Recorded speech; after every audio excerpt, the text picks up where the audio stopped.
Sometimes a popsicle is just a popsicle by Lurks-no-More. Wait, what? Princess Celestia asked, unable to believe her ears.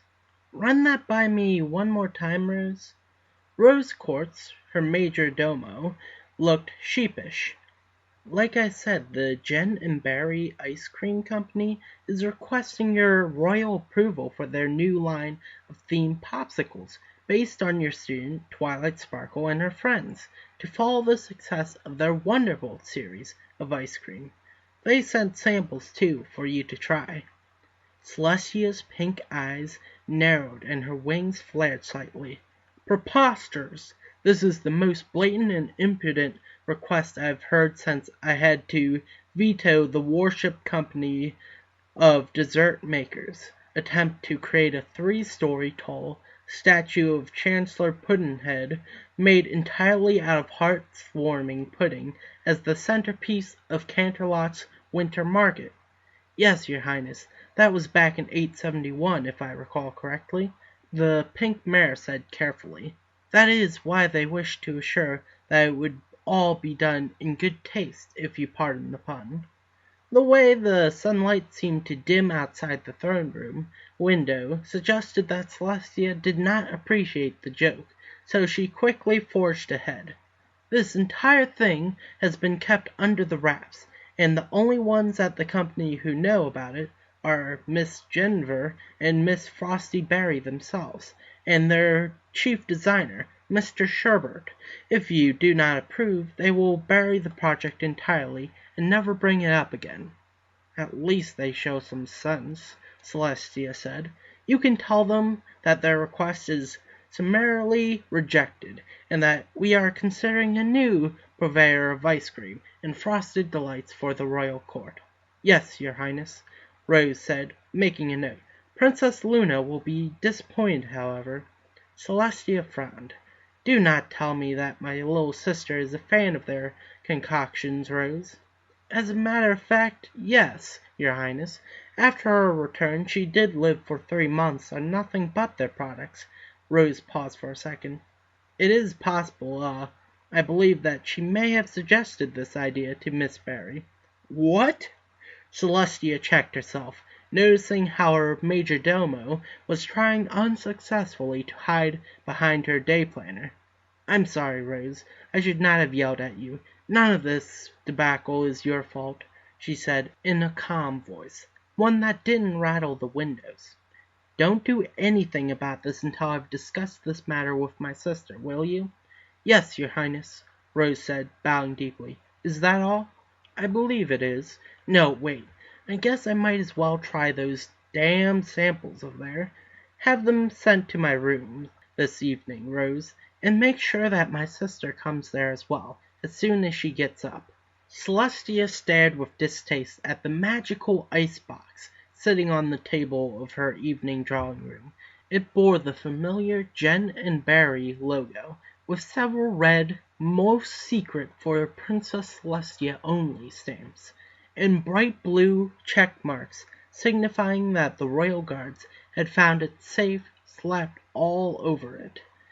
She ignored the carefully written note signed by Jennifer and Frosty Berry, both that had come attached. It contained nothing that she hadn't already heard from Rose.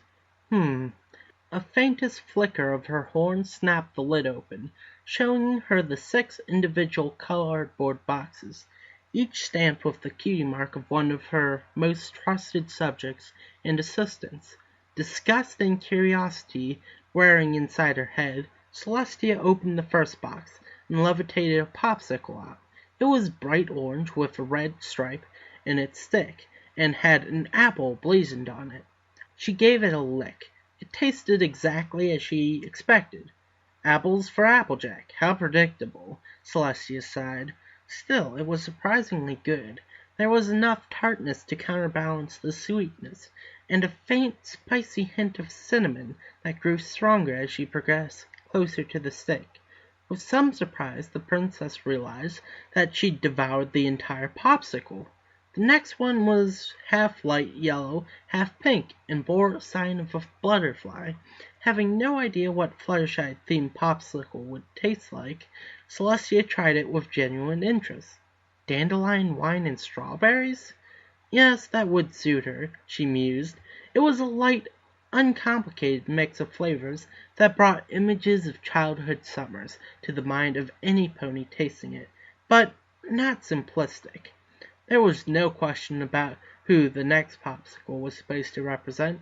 It was striped with all the colors of the rainbow, coming very close to being as vibrant as Rainbow Dash's mane. A long, slow lick allowed the princess to taste each flavor in turn. Red grapefruit, orange, lemon, lime, blue grapefruit. It was zesty, even tangy, but with an underlying sweetness that tied the citrus flavors together, much like loyalty tied the elements together. It was becoming clearer to her that Luna had to be involved in this. No one else could have guided the ice cream makers to such fitting results. The next popsicle was almost pure white, with a deep purple stripe on the stick, the only splash of color. Ah, vanilla, my favorite, Celestia sighed with pleasure, and took a bite off the tip of the popsicle. They'd used some really good vanilla for this. She could tell. It was the kind of a thing a lot of ponies would bypass as something they tasted 1,000 times before, but the discerning ones would be in for a treat. On to the next one. The garish pink with pink stripes looked very much like Pinkie Pie, even down to the yellow and blue stripes on the stick. Her first taste left Celestia disappointed. The mix of raspberry and strawberry was pleasant, all right, but after the last couple of ones she had expected something more clever and insightful. Then her tongue hit a swirl of deeper red, hidden among the bright pink, and her eyes widened in surprise as the spicy burn of chili invaded her mouth. I take it back. They've got Pinkie Pie down pat, Celestia chuckled as she devoured the popsicle, the hot flashes mixing pleasantly with the chilly berry flavors. Finishing the treat, and letting the stick join others on the floor, she levitated the final one from the box and over to her. Then she hesitated, looking at the deep violet popsicle with its dark stick, striped with pink and lighter violet, in a way that captured the colorful stripes of Twilight's mane. She knew all too well the kind of sordid rumors about her and her faithful student that swirled around in the less reputable of Canterlot bars, and suddenly the act of tasting this ice treat seemed all too much like the setup of a bawdy joke. The princess hesitated for a moment, then she started laughing. "Oh, Celestia, you silly pony," she said, shaking her head and chuckling. "Sometimes a popsicle is just a popsicle." She gave it a careful lick, not wanting to miss any detail of the flavors Luna and the mistress of ice cream had put into it. Grape and cranberry? With a hint of lavender. Yet there's something more to it as well. Faint undertone of spices that I cannot recognize. Intriguing. Her expression changed suddenly, from thoughtful to mischievous, as she gave the popsicle another lick. "Oh, my beloved student Twilight, you have no idea how long I have waited for this moment," she said in a throaty, lustful voice, suited to a bedroom farce. Then her voice changed into a passable, if parodic, imitation of Twilight's tones. "Oh, Princess, I'm so happy to be finally alone with you like this. Please, please, lick my horn again." "I do not spy Twilight Sparkle here with us, dear sister," Luna said suddenly, right behind her.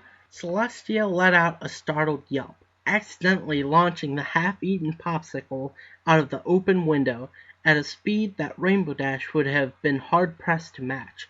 Sighing, she turned around to glare at her sister, who stood there with an expression of exaggerated innocence on her face. "I halfway believe you set this whole thing up just to put me in that situation, Luna," Celestia said, a little crossly. Then she began to giggle in a most unprincess-like fashion. "If so, allow me to congratulate you. It was a good prank." "Of course not, Celestia," her sister scoffed. It was just one of the amusing side effects I predicted. Luna's eyes brightened. Now, did you enjoy these delightful sherbets on a stick? I tried to capture some essential quality of each of your protégés. Finding the correct recipe for Twilight Sparkle's namesake was a most subtle and vexing task, but I believe I succeeded at last. I couldn't really say that, Celestia said, looking pointedly in the direction where her treat had vanished, before turning to smile at Luna. Perhaps another round of tasting is in order, she asked, levitating 2 more Twilight-flavored popsicles up from the box. That was Sometimes a Popsicle is Just a Popsicle by Lurks-no-More. Yay, sexual innuendos! Until next time, goodbye.